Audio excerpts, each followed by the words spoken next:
আপনারা কারা কারা একা একা যখন নামাজ পড়েন, নফল হোক সুন্নত হোক বা ফরজ হোক, যখন নামাজ পড়েন প্রায় রাকাতে সূরা কুল হুয়াল্লাহ পড়েন কারা কারা? একটু হাত তোলেন তো। আচ্ছা, হাত নামান। খুশি হয়ে হাত তুলছেন, মনে করছেন প্রশংসা পাবেন। প্রশংসা না, বরং একটা বদনাম পাওয়ার ভয় আছে। সূরা ইখলাস, এটাকে আমরা সাধারণত কুল হুয়াল্লাহ সূরা বলি, তাই না? ইখলাস মানেটা কি? আমরা যেহেতু এই সূরাগুলো নামাজের মধ্যে সবচেয়ে বেশি পাঠ করি, ঠিক না বেঠিক? এই সূরাগুলো অর্থাৎ শেষের দিককার সূরাগুলো আমরা যেহেতু বেশি নামাজের মধ্যে পাঠ করি, এই সূরাগুলোর অর্থ যদি আমি জানি, ব্যাখ্যা যদি আমি জানি, তাহলে নামাজের মধ্যে মনোযোগ ধরে রাখা সহজ হবে। কারণ আপনি মুখে কি পড়তেছেন, আপনি যে অর্থ বুঝেন না, মন্ত্রের মতো পাঠ করতেছেন। যদিও না বুঝে পড়লেও আপনি সওয়াব পাবেন, কিন্তু না বুঝে পড়লে তো আর এই কোরআনে আল্লাহ কি বলেছে এটা জানতে পারবেন না। না জানলে সে অনুযায়ী আপনি আমলও করতে পারবেন না। এজন্য আমাদেরকে বুঝতে হবে। এজন্য সূরা ইখলাস সম্পর্কে আমরা জানি, ইখলাস এই সূরার নাম। সূরার নাম হলো সূরাতুল ইখলাস বা ইখলাসের সূরা। ইখলাস শব্দের একটা অর্থ হলো পিওর করা, খাঁটি করা। তার মানে আমাদের ইবাদতটা শুধু আল্লাহর জন্য হবে, খাঁটি হবে, এখানে কোনো ভেজাল অন্য কারোর জন্য সেটা হবে না। আমাদের দোয়াগুলো সব শুধু আল্লাহর জন্য হবে, খাঁটি এবং ফ্রেশ ভাবে আল্লাহর জন্য নিবেদন করবো, সাথে আর কারোর সেখানে শরীক করব না। এই জন্য এই সূরার নাম ইখলাস, যে এই সূরার মধ্যে আল্লাহর ইবাদত, একত্ববাদ, তাওহীদ, এটাকে খাঁটি করবার নির্দেশ দেওয়া হয়েছে। আল্লাহর কোনো শরীক নাই, এই জন্য এটাকে সূরা ইখলাস বলা হয়েছে, খাঁটি করার সূরা, ঈমানকে বিশুদ্ধ করা, তাওহীদকে ঠিক করার সূরা। একইভাবে ইখলাসের আরো বিভিন্ন অর্থ এবং বিভিন্ন ব্যাখ্যা আছে, আমরা শুধু এটুকু বলি। এরপর আসা যাক সূরা কুল হুয়াল্লাহ।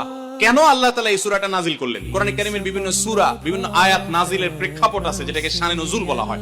কেন এই সূরা আল্লাহ তাআলা আমাদেরকে দিয়েছেন, এ সম্পর্কে নবী সাল্লাল্লাহু আলাইহি সাল্লামের এক সাহাবী, তার থেকে একটি হাদিস বর্ণিত আছে। সেই হাদিসের আলোকে আমরা জানি যে মক্কার মুশরিকরা, মক্কার কাফিররা, অবিশ্বাসীরা, তারা নবী সাল্লাল্লাহু আলাইহি সাল্লাম যখন তাওহীদের দাওয়াত দিলেন, আল্লাহর পথে আসার দাওয়াত দিলেন, তারা বলল, মুহাম্মদ, আমরা তো সবার বংশ পরিচয় জানি। সেই যুগে মানুষ উটের পর্যন্ত বংশ পরিচয় জানতো, শিখতো। তো নবী সাল্লাল্লাহু আলাইহি সাল্লামকে তারা জিজ্ঞাসা করেছে, মুহাম্মদ, তোমার যে আল্লাহর কথা বলো, ঈমান আনার জন্য বলো, তোমার আল্লাহর বংশ পরিচয়টা একটু আমাদেরকে জানাও। মক্কার মুশরিকদের এরকম হাস্যকর দাবি শোনার পর প্রিয় নবী সাল্লাল্লাহু আলাইহি সাল্লামের প্রতি আল্লাহ তাআলা এই সূরা নাজিল করে তাদের এই প্রশ্নটা যে অবান্তর, আল্লাহ তাআলার যে কোনো বংশ পরিচয় নাই, আল্লাহর যে কোনো জন্মদাতা নাই, তিনি যে কোনো জন্মদাতার মুখাপেক্ষী নন, সে বিষয়টাকে আল্লাহ তাআলা বিশদভাবে এই সূরাতে বিবৃত করেছেন, বর্ণনা দিয়েছেন। এই জন্য ওই প্রেক্ষিতে এই সূরাটা নাজিল হয়েছে। কোন কোন উলামায়ে কেরাম, কোন কোন মুফাসসিরগণ অবশ্য ভিন্ন আরো একাধিক কথাও বলেছেন, তবে এটি সবচেয়ে প্রসিদ্ধ এবং বেশিরভাগ মুফাসসিরদের মতে এটি যে সূরা ইখলাস, কুল হুয়াল্লাহ সূরা নাজিল হয়েছে মক্কার মুশরিকরা প্রিয় নবী সাল্লাল্লাহু আলাইহি সাল্লামের কাছে আল্লাহর বংশ পরিচয় জানতে চাওয়ার মতো মূর্খতাসুলভ প্রশ্ন করেছে। সেই প্রশ্নের জবাবে এই সূরায় আল্লাহ রাব্বুল আলামিন বিস্তারিত বিবরণ দিয়েছেন। এবার আসুন আমরা এই সূরায় কি বলেছেন আল্লাহ রাব্বুল আলামিন সে বিষয়ে জানবো, এবং সেই সাথে এই সূরাটার বিশেষ ফজিলত আছে। সূরা ইখলাসের আবার স্পেশাল ফজিলত আছে, কি সেটা আমরা জানবো ইনশাআল্লাহ তাআলা। আমরা প্রথমে আসুন সূরার অর্থ আমরা জেনে নেই। কুল হুয়াল্লাহু আহাদ। আমার সাথে সাথে আপনারা বলুন, কুল হুয়াল্লাহু আহাদ, আল্লাহুস সামাদ, লাম ইয়ালিদ ওয়া লাম ইউলাদ ওয়া লাম ইয়াকুল লাহু কুফুয়ান আহাদ। কুল হুয়াল্লাহু আহাদের অর্থ হলো বলুন। কুল মানে বলুন।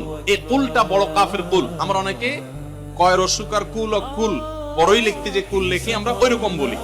এই কাফটা ভেতর থেকে আসবে, কুল কুল কুল বললে তার অর্থ হবে বলো। আর যদি ছোট কাফের কুল, অর্থাৎ বাংলায় করসুকার কুল ও কুল লিখি যে আমরা এরকম কুল যদি বলেন, আরবিতে তার অর্থ হলো খাও। একটা হলো বলো, আরেকটা হলো খাও। অর্থের মধ্যে বেশ কম আছে না? নাই, অনেক বেশ কম। কোথায় খাওয়া আর কোথায় বলা। এজন্য এই কফটাকে একটু শুদ্ধ করার চেষ্টা করতে হবে। কুল ভিতর থেকে, কুল কুল হুয়াল্লাহু আহাদ।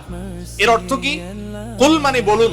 আল্লাহ তাআলা তার রাসূলকে বলছেন, হে রাসূল, আপনার ভেতরে যে বিশ্বাস আছে তাওহীদের প্রতি, সেই বিশ্বাসকে প্রকাশ করে বলুন, হুয়াল্লাহু, হুয়া মানে তিনি, আল্লাহ মানে তো আল্লাহ, বলুন যে তিনি আল্লাহ, আহাদ মানে একক, অদ্বিতীয়, তার কোনো শরীক নাই, তার কোনো অংশীদার নাই, তিনি একক। বংশ পরিচয়ে তার থাকার প্রশ্নই ওঠে না। যিনি একক, যিনি অদ্বিতীয়, যার কোনো শরীক নাই এবং যার কোনো পার্টনার নাই, যার কোনো ফ্যামিলির সদস্য নাই, যিনি একক, তার বংশ পরিচয় জানতে চাওয়া এটা মূর্খতা এবং অজ্ঞানতা। এজন্য আল্লাহ রাব্বুল আলামিন জানিয়েছেন, কুল হুয়াল্লাহু আহাদ, বলে দিন তিনি আল্লাহ, যিনি একক, আল্লাহুস সামাদ, আল্লাহ হলেন সমাদ। সমাদ শব্দের অর্থ হলো যে তিনি হলেন সেই মহান সত্তা, সবাই যার কাছে মুখাপেক্ষী, তিনি কারোর কাছে মুখাপেক্ষী নন।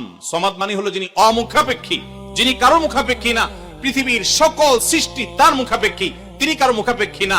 যেহেতু তিনি কারো মুখাপেক্ষী না, অতএব তার বাপেরও প্রয়োজন নাই, তার মায়েরও প্রয়োজন নাই, তার সন্তানের প্রয়োজন নাই, বন্ধুর প্রয়োজন নেই, তার কারোর কোনো প্রয়োজন নেই। সবার তাকে প্রয়োজন, কিন্তু তিনি কারোর কাছে মুখাপেক্ষী নন। আল্লাহুস সামাদ লাম ইয়ালিদ ওয়া লাম ইউলাদ, যেহেতু তিনি কারো মুখাপেক্ষী নন, এজন্য তিনি কাউকে জন্ম দেননি। ওয়া লাম ইউলাদ, এবং তাকেও কেউ জন্ম দেয়নি। যেহেতু তিনি কারো মুখাপেক্ষী না, এজন্য তার বাপ মারও প্রয়োজন নাই। আমরা দুনিয়াতে আসার জন্য বাপ মার মুখাপেক্ষী, বাপ মা ছাড়া আসতে পারে না। যেহেতু আল্লাহ কারো মুখাপেক্ষী নন, এজন্য তার কোনো জন্মদাতার প্রয়োজন হয়নি। ওয়া লাম ইউলাদ, এবং তিনি কাউকে জন্ম দেননি। কারণ আমাদের সন্তান সন্ততি জন্ম দিতে হয় আমাদের প্রয়োজনে, কারণ আমার বংশধারা ধরে রাখতে হবে, আমার নামটা ধরে রাখতে হবে, আমার সম্পদ রক্ষণাবেক্ষণ করতে হবে, মৃত্যুকালে আমাকে দেখাশোনা করতে হবে। এইসব কারণে আমাদের সন্তানের প্রয়োজন হয়। আল্লাহ তাআলা যেহেতু মুখাপেক্ষী নন কোনো কিছুর প্রতি, এই জন্য তার কাউকে জন্ম দিয়ে তার বংশ টিকিয়ে রাখারও প্রয়োজন নাই, আবার তাকে কেউ জন্ম দেওয়ারও প্রয়োজন নাই। ওয়ালাম ইয়াকুল্লাহু কুফুয়ান আহাদ, আর তার কোনো সমকক্ষ নাই, তার সমান কেউ নাই, তার সাথে কোন প্রকার সাদৃশ্য হতে পারে এমন আর কেউ নেই। তিনি অদ্বিতীয়, তিনি একক। এই ছোট ছোট 4টি সূরায় আল্লাহ তাআলার 3টি গুণবাচক নাম আল্লাহ উল্লেখ করেছেন। আল্লাহর মূল নাম যেটা, সেটা উল্লেখ করেছেন আল্লাহ, তার জাতে পাকের নাম। আর এর পাশাপাশি আরো 2টি গুণবাচক নাম উল্লেখ করেছেন। এক হলো আহাদ, মানে একক, এটা আল্লাহর গুণবাচক নাম। আর একটা হলো সমাদ, এটাও আল্লাহর গুণবাচক নাম। এই নামগুলো আল্লাহ তাআলা উল্লেখ করেছেন। এই যে সূরাটা, সূরা ইখলাস আমরা জানলাম, এর অর্থ আমরা শুনলাম। এই সূরার ফজিলত কি? 3টা ফজিলত আপনারা শুনেন। 1 নম্বর, নবী করিম সাল্লাল্লাহু আলাইহি সাল্লাম বলেছেন, এই সূরা ইখলাস এটা হলো কোরআনে কারীমের 3 ভাগের 1 ভাগ। বলেন সুবহানাল্লাহ। সূরা ইখলাস বা কুল হুয়াল্লাহ সূরাটা হলো কোরআনে কারীমের কয় ভাগের 1 ভাগ? 3 ভাগের 1 ভাগ। 3 ভাগের 1 ভাগের মানে কি? এই সম্পর্কে কোন তাফসীরবিদগণ বলেছেন, এর মানে হলো গোটা কোরআনে আল্লাহ তাআলা মৌলিকভাবে 3টা বিষয়ের আলোচনা করেছেন। কয়টা বিষয়? এই পুরো কোরআন জুড়ে আল্লাহ তাআলা আলোচনা করেছেন কয়টা বিষয়ে? 3টা বিষয়। নাম্বার 1 তাওহীদ, একত্ববাদ, ঈমান সম্পর্কে। নাম্বার 2 আখবার, বিভিন্ন জাতি গোষ্ঠীর ইতিহাস আল্লাহ এখানে আলোচনা করেছেন। নাম্বার 3 এই কোরআন আল্লাহ তাআলা আলোচনা করেছেন আহকাম বা বিধিবিধান। ঈমানটা মানুষের, বিশ্বাসটা মানুষের সবচেয়ে গুরুত্বপূর্ণ। বিশ্বাস মানুষকে পরিচালনা করার জন্য কোরআনে এটার আলোচনা সবচেয়ে বেশি। এরপর ইতিহাসের আলোচনা মানুষের অনেক বেশি প্রয়োজন শিক্ষা গ্রহণ করবার জন্য পূর্বের ঘটনাবলী থেকে, সেজন্য সেগুলোও আছে। আর 3 নম্বর বিধিবিধান, মানুষ কিভাবে চললে কোন দিকে গেলে লাভ হবে, কোথায় গেলে ক্ষতি হবে, সে হালাল হারামের বিবরণ কোরআনে আছে। 3টা বিষয়ের আলোচনার মধ্যে একটা হলো তাওহীদ বা ঈমান। এই সূরা ইখলাস এমন একটা সূরা কোরআনের, এই একটা সূরাতে পুরা সূরা 4টা আয়াতের সবগুলো আয়াতে শুধু ঈমান সম্পর্কে, শুধু আল্লাহর জাত সম্পর্কে বলা আছে। বলেন সুবহানাল্লাহ।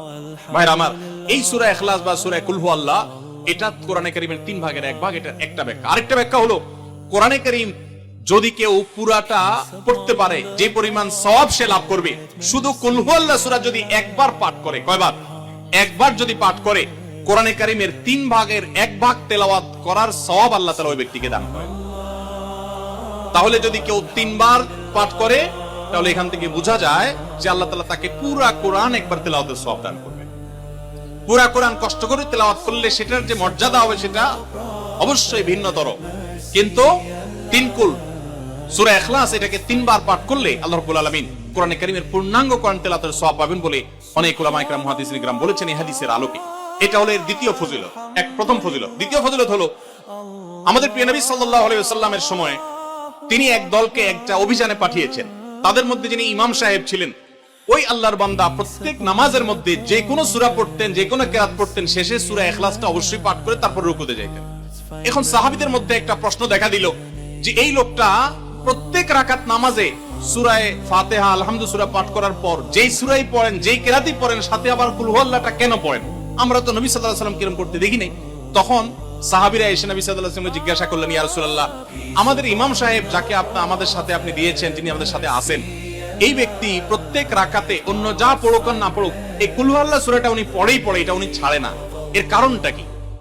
তখন নবী সাল্লাল্লাহু আলাইহি ওয়াসাল্লাম জিজ্ঞাসা করলেন ওই ব্যক্তিকে যে তুমি কেন এই সূরা পাঠ করো? অবশ্যই অবধারিতভাবে সূরা ফাতিহা না প্রত্যেক রাকাতে ফিক্সড, অন্য কোন সূরা তো ফিক্সড না, তুমি অন্য যাই পড়ো সাথে প্রত্যেক রাকাতে কুল হুয়াল্লাহ দিয়ে শেষ করে তারপর রুকুতে যাও কেন?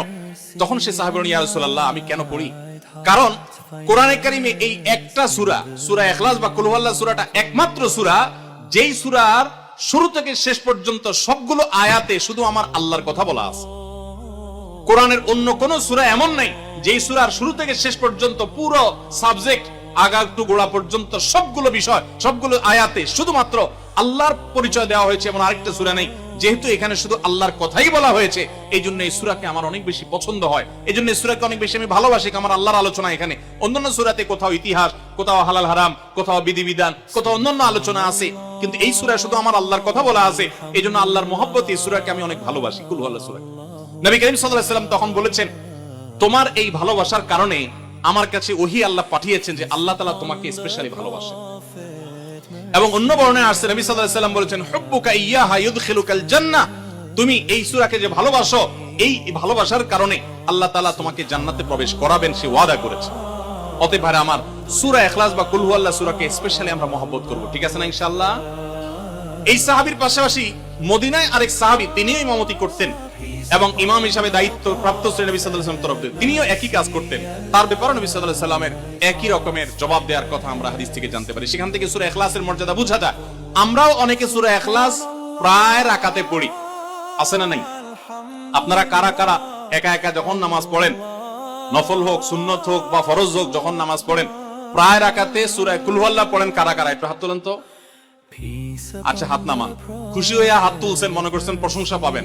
প্রশংসা না, বরং একটা বদনাম পাওয়ার ভয় আছে। হাতটা তোলাইছি আমি, আপনারা মনে করছেন সবসময় হাত তুললেই শুধু জিতা যায়। দেখেন, যারা সূরা ইখলাসকে মহব্বত করে, এই যে ঘটনা আমরা শোনালাম নবী সাল্লাল্লাহু আলাইহি ওয়াসাল্লাম, এটা জেনে যে আমার আল্লাহর আলোচনা আছে এই সূরায়, অন্য কোনো আলোচনা নাই, আল্লাহর পরিচয় উল্লেখ করা আছে, আল্লাহর বৈশিষ্ট্য এবং ক্ষমতার উল্লেখ আছে, সেই মহব্বতে যদি কেউ সূরা ইখলাসকে মহব্বতের সাথে ধীরে ধীরে পড়ে, তাহলে তো তিনি অবশ্যই আল্লাহর কাছে বিশেষ মর্যাদা পাবেন, ওই সাহাবীর মতো আল্লাহর ভালোবাসা পাওয়ার।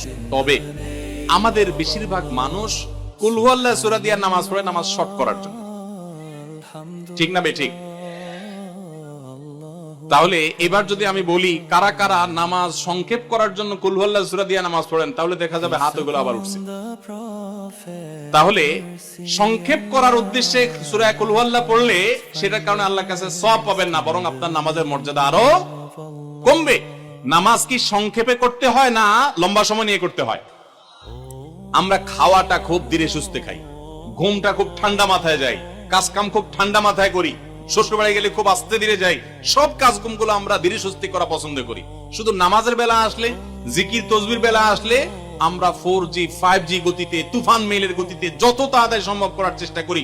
সব জায়গায় গতি ভালো না, মোবাইলের নেট স্পিডের গতি ভালো বুঝলাম, কিন্তু তেলাওয়াত যে যত ধীরে ধীরে করবে, নামাজ যে যত আস্তে আস্তে পড়বে, আপনি মসজিদে লক্ষ্য রাখবেন, আপনার মসজিদে যেই লোকটার নামাজে সবচেয়ে বেশি সময় লাগায়, যেই লোকটার 2 রাকাত নামাজে সবচেয়ে বেশি সময় ব্যয় করে, আপনি নিশ্চিত ধরে নেবেন এই লোকটার নামাজি হিসাবে তত আল্লাহর কাছে প্রিয় এবং শ্রেষ্ঠ। অতএব সময় নিয়ে নামাজ পড়বো তো ইনশাআল্লাহ। আমাদের অনেকেরই তাড়াহুড়া করে নামাজ পড়ার স্বভাব আছে ভাইরা, ভালো না এটা। যাই হোক, তো সূরা ইখলাস আমরা এটাকে সংক্ষেপ করার জন্য পড়বো না, মহব্বত করার জন্য পড়বো আজ থেকে, ঠিক আছে তো ইনশাআল্লাহ?